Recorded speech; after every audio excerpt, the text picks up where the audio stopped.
పెడితే ధైర్యం ఉంటే అసెంబ్లీకి రావాలి. వచ్చి మీరు చెప్పింది కరెక్ట్ కాదు, ఇది వాస్తవం, ఇది డాక్యుమెంట్ అని చూపించాలి. అట్లా కాకుండా మనం 9,77,000 కోట్ల రూపాయల అప్పని చూపిస్తే కాదు 7,45,000 కోట్లని ఓన్ తీరి చెప్పే పరిస్థితికి వచ్చారు.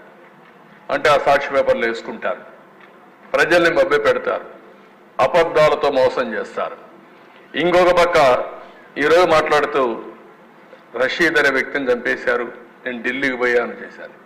ఎవరు ఆ రషీద్? చంపిన వాడెవరు, చచ్చిన వారెవరు, ఏ పార్టీ వాళ్ళని అడుగుతున్నా. ఒకప్పుడు మొన్నటి వరకు మీ పార్టీ అవునా కాదా? ఓకే, అది అయ్యింది. 36 మంది చనిపోయారని గవర్నర్ దగ్గరికి వెళ్ళావు. 36 మంది పేర్లు ఇమ్మంటున్నా. రషీదు ఎవరైతే చంపారో వాళ్ళని అరెస్ట్ చేశాం. నీకు ధైర్యం ఉంటే, సిగ్గు ఉంటే, నిజాయితీ ఉంటే నువ్వు పేర్లి, నువ్వు చెప్పినట్టు కూడా నేను ఇచ్చా. నువ్వు చంపిన వాళ్ళకు పేర్లు ఇచ్చా, వాళ్ళపైన కూడా యాక్షన్ తీసుకుంటా. మళ్ళా ఆ కేసులను ఓపెన్ చేస్తా. ఈరోజు నువ్వు చెప్తున్నావు, దానిపైన కూడా నేను యాక్షన్ తీసుకుంటా. సిద్ధమా అని సవాలు విసురుతున్నాను అధ్యక్ష. మాయ మాటలు మాట్లాడద్దు, దొంగ ఏడుపులొద్దు, నంగి మాటలొద్దు. బాబాయిని చంపేసే ఇప్పటికి కూడా ఊకిల్డ్ బాబాయి తెలియదు. చెప్పాల్సిన బాధ్యత లేదా? మాకు తెలియజేయాల్సిన బాధ్యత లేదా?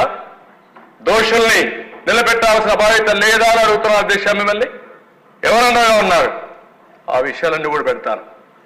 ఒకే మాట చెప్పాను, ఎవరైనా సరే తప్పు చేస్తే వాళ్ళని శిక్షిస్తాం, మా పార్టీ వాళ్ళని కూడా శిక్షిస్తానని చెప్పాను.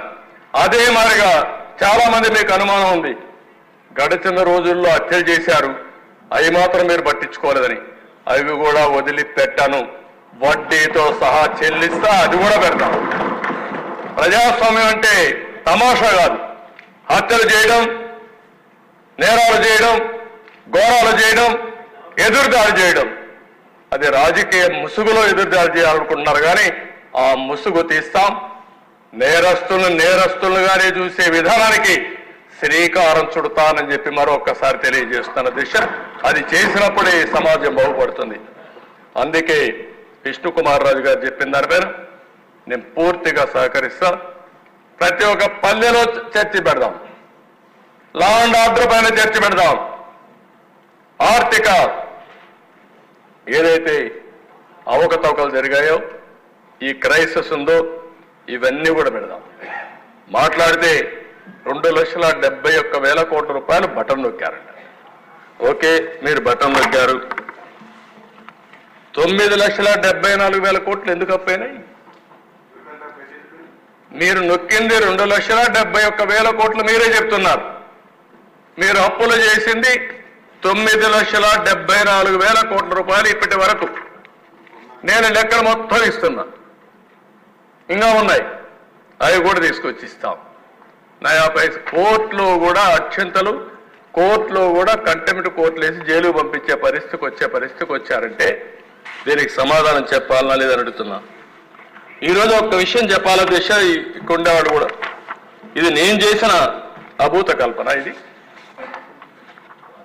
ఎవరు చెప్పారు ఈ మాట? మద్యపాన నిషేధం అని చెప్పారా లేదా? మీరు చెప్పి ఏం చేశారు? 2 స్ట్రీములు పెడతారా మీరు?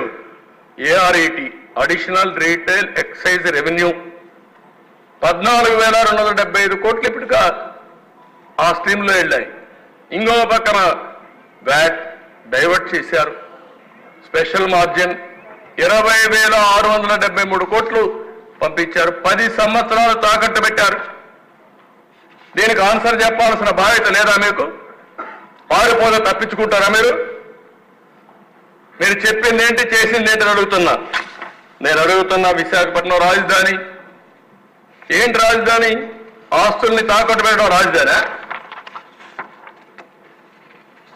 అందుకే నా దిశ వీళ్ళకు ఒక అలవాటు అయిపోయింది.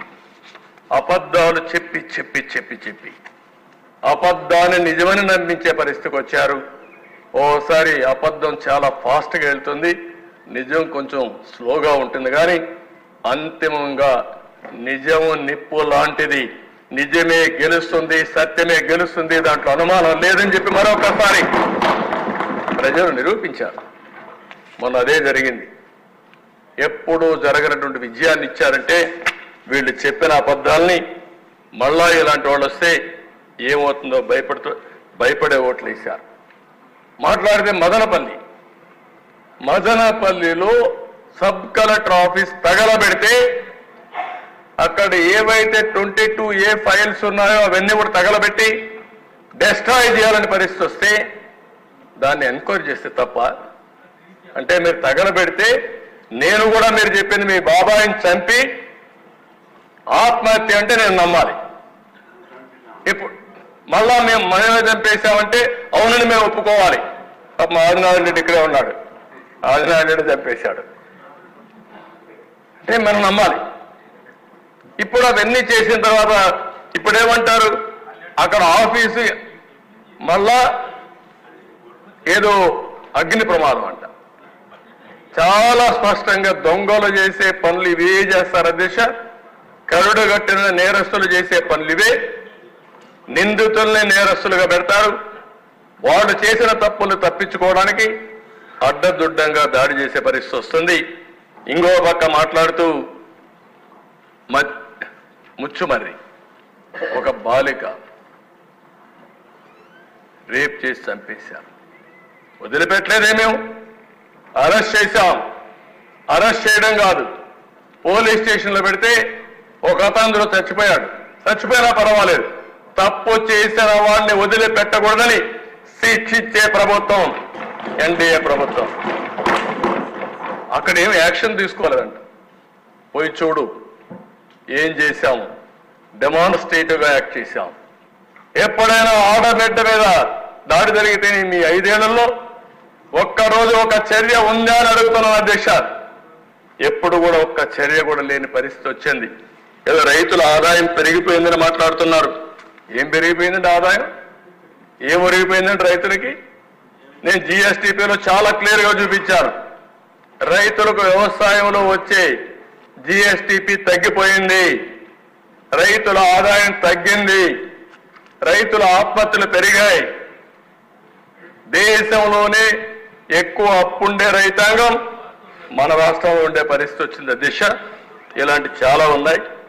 ఏదేమైనా నేను సభ్యులందరినీ ఒకటే కోరుతున్నా, ఇవన్నీ మన ప్రజల్లోకి తీసుకెళ్దాం.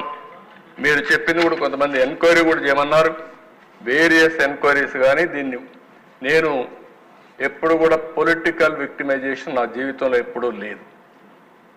కానీ తప్పు చేసిన వాళ్ళు కావాలని తప్పించుకుని సమాజానికే ఒక సవాలుగా తయారైతే మాత్రం వదిలిపెట్టే సమస్య ఉండదు. న్యాయం ధర్మం కోసం ప్రజలు ఎన్నుకున్నారు. ఆ న్యాయం ధర్మాన్ని కాపాడడానికి సర్వ విధాల ప్రయత్నం చేస్తానని చెప్పి మీకు అందరికీ తెలియజేసుకుంటూ నేను మళ్ళీ అడుగుతున్నా ఈ సభ ద్వారా, ఏ మాత్రం విశ్వసనీయత ఈ వైఎస్ఆర్ కాంగ్రెస్ పార్టీకి ఉంటే, అది ఒక రాజకీయ పార్టీగా ఉండాలనుకుంటే 36 పేర్లు పంపించండి.